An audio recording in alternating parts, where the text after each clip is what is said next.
നമ്മളുണ്ടല്ലോ ഈ ഒരു കടല നമ്മൾ സാധാരണ കുക്കറിൽ കറി വെക്കത്തില്ലേ, ഇതുപോലെ നിങ്ങൾ കറി വെക്കുകയാണെങ്കിലുണ്ടല്ലോ കടലക്കറിക്ക് നല്ല ടേസ്റ്റ് കിട്ടും, നല്ല കൊഴുപ്പും കിട്ടും കേട്ടോ. നമുക്ക് തേങ്ങ ഒട്ടും ചേർക്കാൻ വേണ്ട. ഇതുപോലെ ഒന്ന് ഉണ്ടാക്കി നോക്കാം കേട്ടോ. സവാള നമ്മൾ ആദ്യമേ തന്നെ ഒന്ന് കുക്കറിലേക്ക് ഇട്ടൊന്ന് വഴറ്റി കൊടുത്തിട്ട് നമ്മൾ ചെറിയൊരു കഷ്ണം ഇഞ്ചിയും വെളുത്തുള്ളിയും നമുക്ക് ഇതുപോലെ ഒന്ന് വഴറ്റി കൊടുക്കാം കേട്ടോ.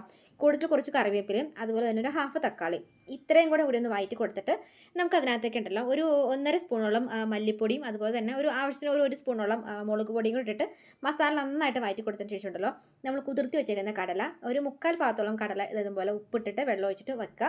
അതിന് കൂടുതൽ നമ്മൾ ഒരു കുറച്ച് കടല എടുത്ത് മാറ്റി വെക്കാം കേട്ടോ. ആ ഒരു കടല നമുക്ക് ഇതുപോലെ എടുത്തിട്ട് കുറച്ച് നല്ല പേസ്റ്റ് പോലെ വെള്ളം ഒഴിച്ചിട്ട് അരച്ചിട്ട് നമുക്ക് ഇതുപോലെ ഇതിനകത്തേക്ക് അങ്ങോട്ട് ഒഴിക്കാം കേട്ടോ. ഇതുപോലെ നിങ്ങൾ ഇതുപോലെ എടുത്ത് അങ്ങോട്ട് ഒഴിച്ചതിന് ശേഷം ആവശ്യത്തിന് ഉപ്പും കൂടി ഇട്ടിട്ട് ഏകദേശം ഒരു നമ്മൾ കടല വേവണ വിസിൽ എന്തോരാണോ അത്രയും വിസിൽ ഒരു 4-5 വിസിൽ അടുപ്പിച്ചിട്ട് അങ്ങ് എടുത്തോ. അതിനുശേഷം നമ്മൾ ഇതുപോലെ അങ്ങ് തുറക്കാം കേട്ടോ. തുറന്ന് നോക്കുമ്പം നമ്മൾ അത്യാവശ്യം നല്ല രീതിയിൽ തന്നെ കൊഴുപ്പ് കിട്ടും. നമ്മൾ അരച്ച് ഒഴിച്ചേക്കുന്നത് കൊണ്ട് തന്നെ നല്ല ടേസ്റ്റും ആയിരിക്കും, നല്ല രീതിയിൽ തന്നെ കൊഴുപ്പ് കിട്ടും. കണ്ടില്ലേ?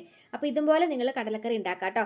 ഇത് ഹോട്ടലിലൊക്കെ വെക്കുന്നത് ഈ ഒരു രീതിയിൽ നല്ല കൊഴുപ്പായിരിക്കും. അപ്പോൾ ഇതുപോലെ നിങ്ങൾ താളിച്ചെടുക്കുമ്പോൾ കുറച്ച് ചുവന്നുള്ളിയും അതുപോലെ തന്നെ കറിവേപ്പിലും വറ്റൽമുളകും കൂടെ ഇട്ടിട്ട് അങ്ങ് താളിച്ചെടുത്തോ കേട്ടോ. കുറച്ച് ചിക്കൻ മസാലയുടെ പൗഡറോ അങ്ങനെ എന്തെങ്കിലുമൊക്കെ ഉണ്ടെങ്കിൽ ഒന്ന് തുള്ളി അതും കൂടെ കൊടുക്കുകയാണെങ്കിൽ കറിക്ക് നല്ല ടേസ്റ്റും ആണ്, രുചിയായിരിക്കും. രാവിലെ ഇതുപോലെ ഉണ്ടാക്കുകയാണെങ്കിൽ ചോറിനും എടുക്കാം, നമുക്ക് അപ്പത്തിനും പുട്ടിനും ഒക്കെ എടുക്കാം. അപ്പോൾ ഉണ്ടാക്കി നോക്കാം കേട്ടോ. അങ്ങനെ പറയും.